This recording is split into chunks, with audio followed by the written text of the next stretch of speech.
Hi, my name is Matt. This video is about how to submit a simple domestic VFR flight notification using the NAIPS Internet Service, otherwise known as NIS.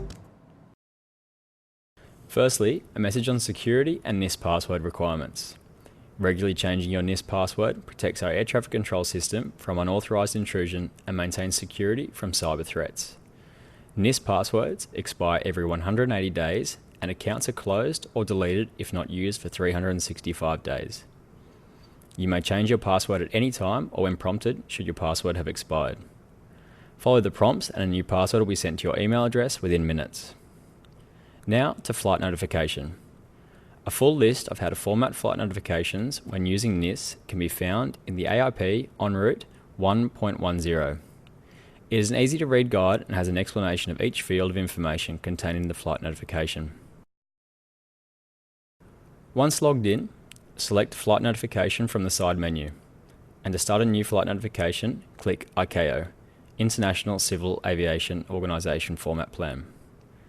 This will now display the blank flight notification form. The aircraft ID for this video will be NoSend. NoSend will allow you to submit a flight notification even with rego and SAR times. However, the plan will never enter the live system. It is important to remember that NoSend must only be used for flight notification testing or training. Next, we will select the flight rules and type of flight, this being VFR and a GA flight.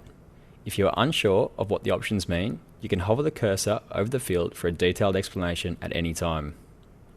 Number refers to the number of aircraft. In this example, it will be just one.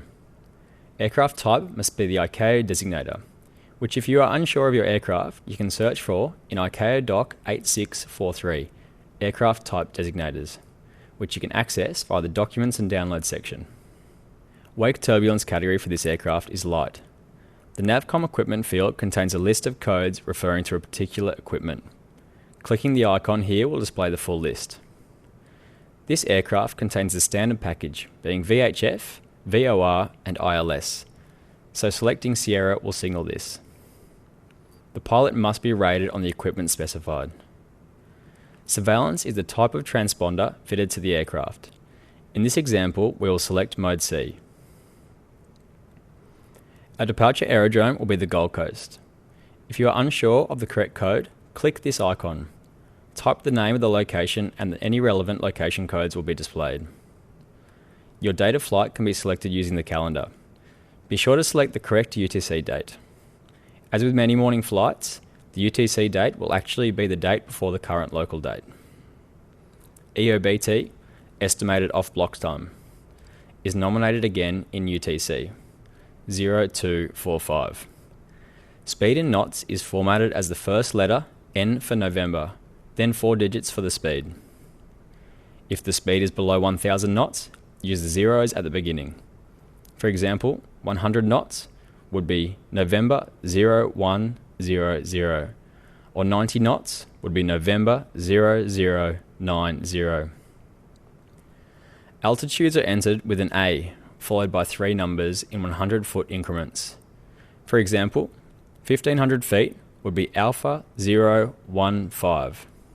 500 feet would be Alpha 005. The initial level for this flight will be 500 feet, and we will climb later, which can be entered into the route. The destination is Archerfield.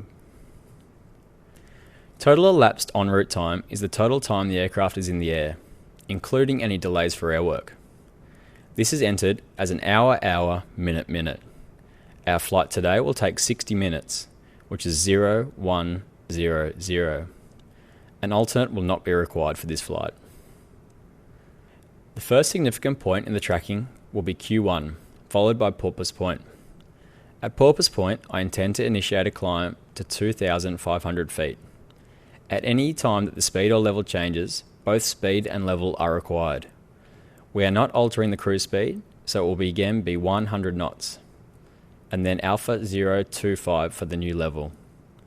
It is important to note that the new speed or level is put next to the waypoint where you intend to initiate the climb or descent. The next significant point I will track by does not have a published code, like Porpoise Point or Q1, so I can either use a lat long of the position or a bearing and distance from a published location. The lat long can be entered in either 7 or 11 characters, degrees or degrees and minutes, such as this: 27 south, 153 east, or for more detail, 2712 south, 15308 east. A bearing and distance can be entered in the format such as this: PRP 320018, which is the bearing 320 degrees from Porpoise Point at 18 nautical miles. The destination of Archer Field does not need to be entered into the tracking details unless there is airwork being conducted at the location, so we will finish the route description with direct. Now we move on to the other information of the flight plan. The aircraft registration is required in full, which means for Australian registered aircraft, the VH is required, and for RA Australia aircraft, the full 6 digits. I'll go over some commonly used fields in this section, but for a full explanation, refer to AIP en route 1.10, which has a breakdown of each field. The AIP can be accessed via the Documents and Download section in NIS. PBN is for performance-based navigation and only needs to be completed if you have identified Romeo earlier in the Navcom. Depending on your avionics suite, you may or may not need to include any further details. The nav field is free text but limited to specifying items such as RNP2. Remember, GPS RNAV is no longer applicable in this field. The departure and destination fields are used to expand on locations that do not have a designated code, such as becoming airborne from a lat-long location. Where up in the original departure field you would enter ZZZZ, here is where you would enter the full lat-long or bearing and distance.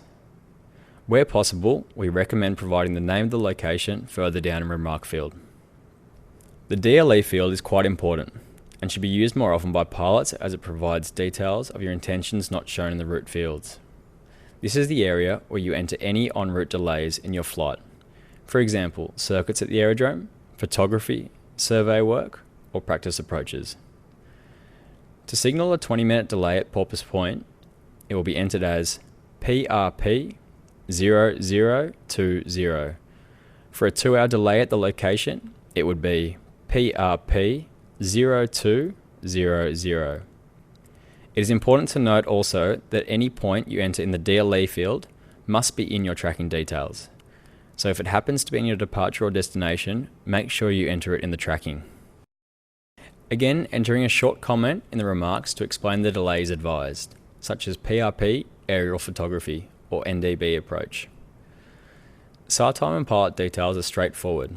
Double check the SAR time for correctness in regards to UTC time and date, and also EOBT plus EET.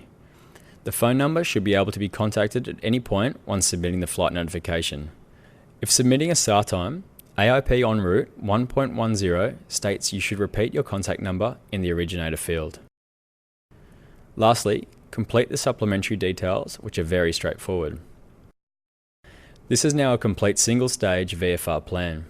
You can enter more stages up to a maximum of 10 by clicking Add Stage at the top, and most details will carry over automatically, so you only enter details from your last destination. Once you have submitted your flight notification, it is sent electronically to NIS. If there are any formatting errors, if the route is not published, or if the flight notification contains lats and longs or bearing and distances, the flight notification will be directed to the briefing office for manual processing.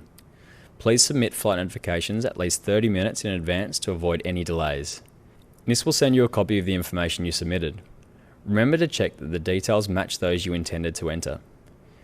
If you have submitted a SAR time, it is important that you remember to cancel it via NIS, over the radio, or phone to 1-800-814-931 to prevent unnecessary follow-up or SAR action. We hope you found today's video helpful.